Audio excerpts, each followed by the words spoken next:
Hey guys, Dazzler Magic here, and you know how Wizards loves to drop big bombs on Monday? Well, it's Big News Monday. We have got the Kaladesh Remastered Kickoff, or at least that's what the title says on Daily MTG. So what kind of big, epic, amazing pro-consumer event are they throwing this time? Is it a special weekend thing? Is it a free tournament? Is it a free card sleeve giveaway? Is it at least a streaming event? Is this video already reaching levels of sarcasm that should tip off even the most uninformed new person to my channel that something is a bit awry here?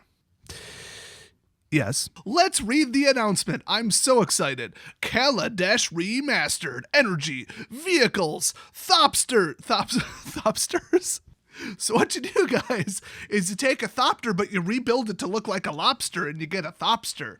Let's back up and take another approach at that one. I'm probably going to put it in the thumbnail if I don't think of something better. Anyway, energy, vehicles, Thopsters. On November 12th, airships will race, automaton constructs will battle, genius minds will face off, and elegant design will reign supreme as Kaladesh and Aether Revolt return to MTG Arena on Kaladesh Remastered. Or in Kaladesh Remastered. Technically, I should say with Kaladesh Remastered. Anyway, tools of the trade. The plane of Kaladesh is a living work of art. Life-giving Aether. But Des, isn't it pronounced ether? Yes, when spelled correctly, that word is pronounced ether. But the way they spelled it, it says Aether. So I'm going to keep pronouncing it the way they typed it. So anyway, Aether infuses the natural world, sculpting the earth and waterways and drawing trees and plants into delicate twisting patterns, even though I'm pretty sure you can't call it Earth if you're not actually on Earth, even though this is clearly Space India. While clockwork automatons walk the streets and whirling Thopsters fly around,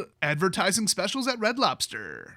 So they did link to a full card image gallery. They didn't put a full count in here, though. They usually reference that somewhere. But keep in mind, these remastered sets, not only are they all in one booster together instead of, two separate sets inside of the block, but they also didn't include 100% of the cards. And the ones they dropped last time were just unusual. There didn't seem to be any kind of rhyme or reason or pattern to it. I'm sure they thought they were, handcrafting the meta, which they're just so good at. But this time around, I'm sure somebody's going to painstakingly, within a day on Reddit post, what's missing. All I care about is aerial responder and battle at the bridge, and unfortunately, they dropped battle at the bridge. Come on, guys. That card is amazing, and it pales in comparison to the power level of, what are these even going into? Historic? Let alone standard.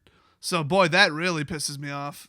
So unfortunately, Paradox Engine is still there, Panharmonicon is still there, Electrostatic Pummeler and Dynavolt Tower are still there. Oh, I'm giving some people PTSD flashbacks. Oh, everybody's favorite, Bomat Courier, that's still there. Aetherflux Reservoir and Aetherworks Marvel, still there. Smuggler's Copter, strangely missing. How unexpected, considering it was banned in January 2017. That was, if I'm not mistaken, what basically started off the whole race to see how many cards they could ban from Standard. And I don't mean to in any way imply that it wasn't merited. It absolutely was. Every single one of these bans should have happened and more. And by the way, in June, Aetherworks Marvel was banned. But that's back.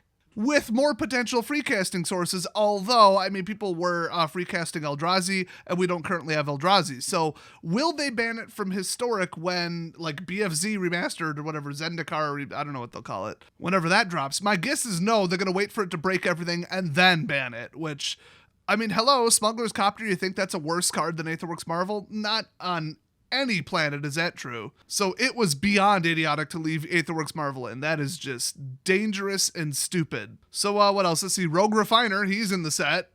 Great idea. He was banned in May of 2018, about a year too late. Felidar Sovereign is not in the set though. So they let three banned cards slip through. There was a lot of banned cards. And then they didn't bother to print the rest. Well, good news, Fumigate is back. Fairgrounds Warden is back. That's a fun card.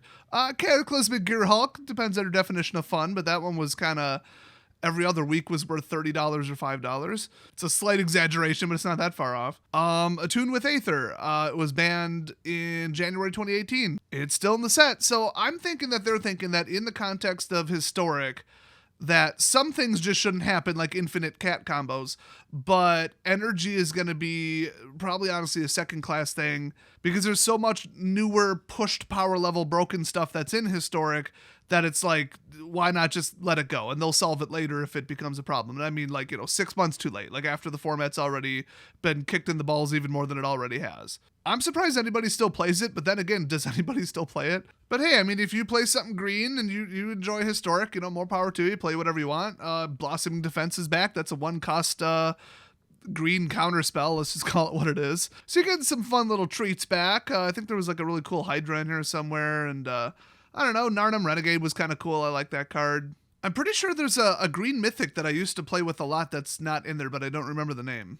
So what they put in and what they didn't, just very unusual. Very, very, very, like, arbitrary. So that's my little overview breakdown. Feel free to go, look at the actual article and the card gallery. So the article continues. A few of your favorite streamers and content creators, I love how they didn't say all of them because they know damn well I'm not on that list, will also be joining our crew to showcase their spirit of invention and boundless creativity. I don't think either of those are allowed in Historic. I think they're both actually unofficially banned. I know creativity is banned in Historic. I don't know about spirit of invention. That's a little bit more vague. So stay tuned for more content. Well, not on this channel. I won't be playing with none of this shit. I might draft it just for memes, but yeah. So what big event do they have planned? Let's get the breakdown. And next paragraph, pre-order Kaladesh Remastered. There is no event at all. They're not going to tell you what day, anything. I mean, it launches on the 12th, and something might happen maybe with streamers, but only some of them. That's it. They don't have a day or time. They don't have a public event.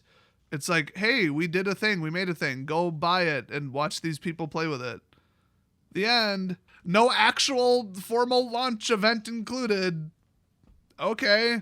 So they do say starting on November 5th, players will have the option to pre-order Kaladesh Remastered, which, my God, do not do that, for a special deal on packs, player draft tokens, so I mean, okay, that actually does make it a pretty good deal, and in-game cosmetics. So you get 10 Kaladesh Remastered booster packs, which is, more than one, but really not that many. I mean, I consider like 50 to be a lot. 3 draft tokens, though, which, okay. You get 4 copies, actual, not like cosmetics, 4 actual copies of Aether Hub, so that's hot. And then 1 Aether Hub alternate art card style. And you get it all for $30. So let me just real quick break down, how good or bad of a deal that is. I mean, good or bad is, do you want to play with Kaladesh Remastered? That's like the number one factor, but from a pure value standpoint, assuming that the draft tokens are good for premier drafts, which historically they have been, those are effectively worth 1,500 apiece because it takes 1,500 gems to enter a premier draft. And then packs are basically 200 gems apiece across the board, at least for standard packs.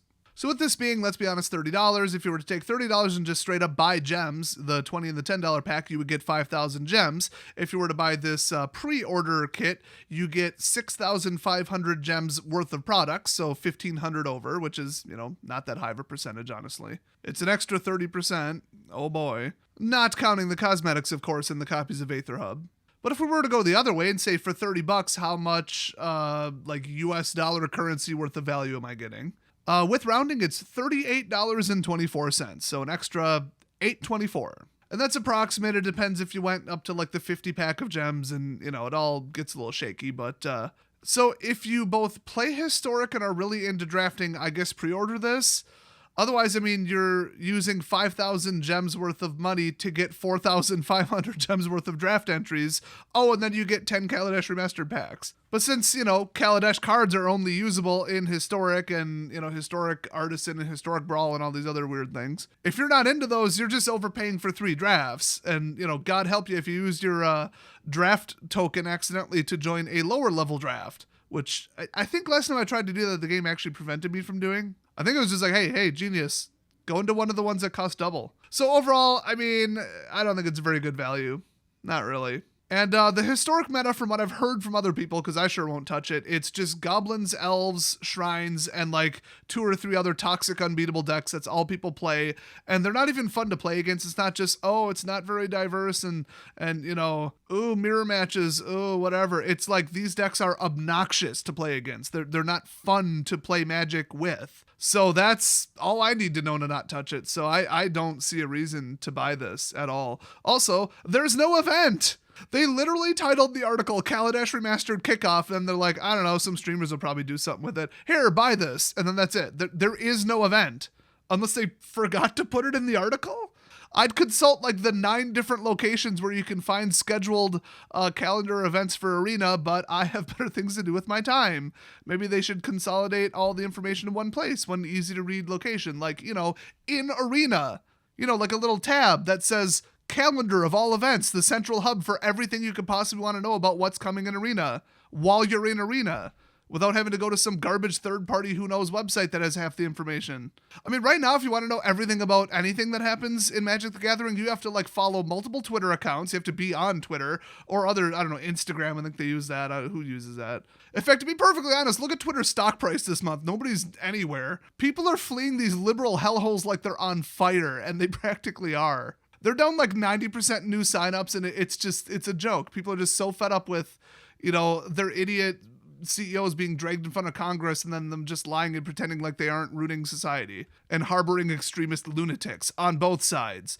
Hell, both sides, they're on sides you've never heard of. They're in directions that you didn't even know existed. It's basically Crazyville, and Finkel's the mayor. I hope I got that line right. So this is just one big nothing. I mean, I don't know if they just knew that this would be poorly received and didn't want like a poorly attended event, but then again, you can't publicly see how many people enter an event, so they could pretend like it went off great and like make a big deal about it, even though they get, you know, 1,000 participants or something. I don't know. Honestly, if they just had a big draft weekend and had like a you don't keep it, you know, discount draft where it's like 500 coins or 2,000 coins or something to get in and you just don't keep any of the cards that you draft, that would be awesome. Because right now, I mean, on MTGO and on Arena, drafts are really expensive, and that's why the big hook with this pre-order is, oh, you get 3 draft tokens, guys. That's the majority of the value. And honestly, anything in Arena where you do kind of boil it down to, okay, blast from the past, a little bit of nostalgia, remember when your local gaming store was actually open and you were playing with these cards and you could go to F&M and do something with like vehicles and energy, which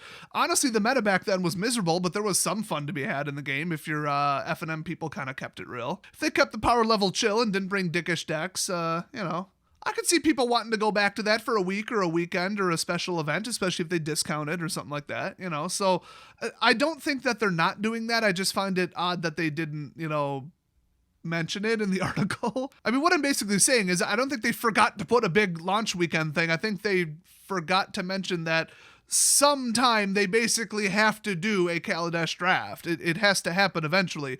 I don't know if it'll be 3 months from now. I don't know if it'll be in the middle of November when it launches, but they just have to do it. I mean, like, why would they not? It's inconceivable that they would literally do it never. So, I mean, if they do it, I'll jump in on it. I'm already hoarding coins for it. I would think it's kind of fun, and everybody knows that when it comes to sealed events, those are way more commonly played in person with paper.